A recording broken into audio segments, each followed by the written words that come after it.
আচ্ছা, তোমার কি কখনো মনে হয়েছে সবাই লাইফে কিছু না কিছু একটা করতেছে, হয়তো কেউ কেউ অনেক দূর আগায় যাচ্ছে, স্পেশালি আমরা যদি সোশ্যাল মিডিয়াতে দেখি, অনেকে আছে লেখাপড়া না করে হয়তো বা অনেক কিছু করে অনেক বড় সড়ো হয়ে গেছে, অনেক বড় লোক হয়ে গেছে।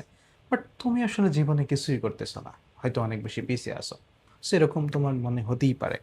কিংবা তুমি হচ্ছে আমাকে অনেস্টলি একটা কোশ্চেনের অ্যান্সার যদি দাও, যে তুমি যখন লাইফ নিয়ে চিন্তা করো, তাহলে তোমার মাঝে কখনো কখনো স্ট্রেস ফিল করো কিনা, যে আসলে তুমি কি পড়বা, কোন ক্যারিয়ারে যাবা, তোমার আসলে কি করা উচিত বা কোনটা আসলে করা উচিত না, কিছুই ক্লিয়ার না। যদি এরকমটা মনে হয়ে থাকে, তাহলে একটু ট্রাস্ট করতে পারো যে এই বিষয়টা আসলে তোমার জন্য একা না।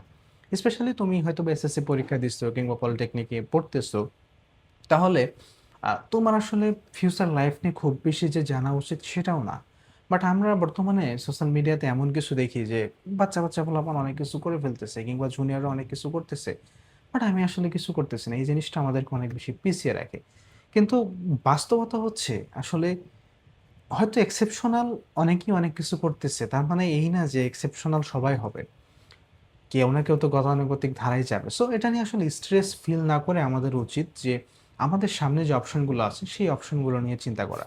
এবং এখানেও একটা প্রবলেম আছে, আসলে তুমি যখন এসএসসি পরীক্ষা মাত্র দিয়েছো, তোমাকে হয়তো কেউ বলবে যে এখন তুমি ডাক্তার হও, কিংবা তুমি ইঞ্জিনিয়ার হও, কিংবা তুমি আইনজীবী হও, তুমি চার্টার্ড অ্যাকাউন্ট্যান্ট হও, তুমি কন্টেন্ট ক্রিয়েটর হও, মানে এখন বলে আর কি। সো ভাবি যাবে অনেক কথাই আসবে, এবং হচ্ছে তুমি যখন এই সাকসেস হিস্টোরিগুলো দেখবে, বাট তোমার কোনো গাইডেন্স নাই তোমার অ্যাকচুয়ালি কি করা উচিত, কিংবা ফ্যামিলি প্রেশার, ফ্যামিলি থেকে বলতেছে যে তুমি এটা করো, বাট তোমার ইন্টারেস্ট বাদ দিয়ে তোমার কোনো কোনো পাথ চুজ করতে হচ্ছে, এরকম নানা কিছু আসলে আমাদের মধ্যে ঘটে। এবং আলটিমেটলি ভুল ডিসিশন নেওয়ার ভয় আসলে সবারই থাকে, এবং কেউ কেউ হয়তো বা ভুল ডিসিশন নিয়েও ফেলে এবং পরবর্তীতে গিয়ে পস্তাতে হয়। সো এখানে আমি ছোট্ট একটা মেসেজ তোমাকে দেওয়ার জন্য এই ভিডিওটা মূলত। সো অ্যাজ এ স্টুডেন্ট, তোমার আসলে সোশ্যাল মিডিয়া কম্পারিজনটা এড়িয়ে চলা উচিত। যে সোশ্যাল মিডিয়াতে তুমি দেখতেছো অনেকে অনেক কিছু করে ফেলতেছে, তোমার থেকে ছোট বা তোমার সিমিলার এজের হয়তো বা অনেকে অনেক কিছু করছে, সেই জিনিসগুলো অ্যাভয়েড করা উচিত। কারণ সোশ্যাল মিডিয়াতে মানুষজন আসলে পজিটিভ জিনিসগুলো শেয়ার করে।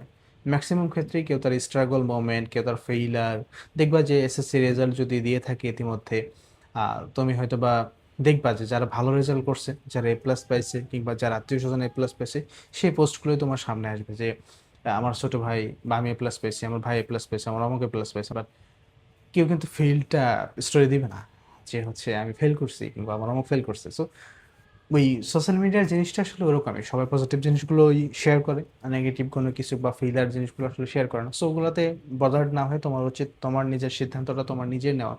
সো যে মেসেজটা তোমাকে দেওয়ার জন্য কথা, সেটা হচ্ছে তুমি যদি পলিটেকনিক ইনস্টিটিউটে পড়ার সিদ্ধান্ত নিয়ে থাকো, তাহলে এই চ্যানেলে আমরা আলোচনা করব পলিটেকনিক ইনস্টিটিউটে পড়ে কিভাবে তুমি সাকসেস হতে পারো, অর্থাৎ একদম ভর্তি হওয়া থেকে শুরু করে তুমি ভর্তির সময় কিভাবে তোমার ভর্তি প্রক্রিয়াটা প্রপারলি তুমি মেনটেন করবে, কিভাবে করে তুমি হচ্ছে একটা মানে তোমার জন্য বেস্ট একটা ডিপার্টমেন্ট পলিটেকনিক চুজ করতে পারো, কিভাবে পলিটেকনিকে ভর্তির পরবর্তী লাইফে তুমি সাকসেস হতে পারো, এই সমস্ত বিষয়গুলো নিয়ে আমরা ইনশাল্লাহ আগামী 1-2 বছর আলোচনা করবো আশা করছি।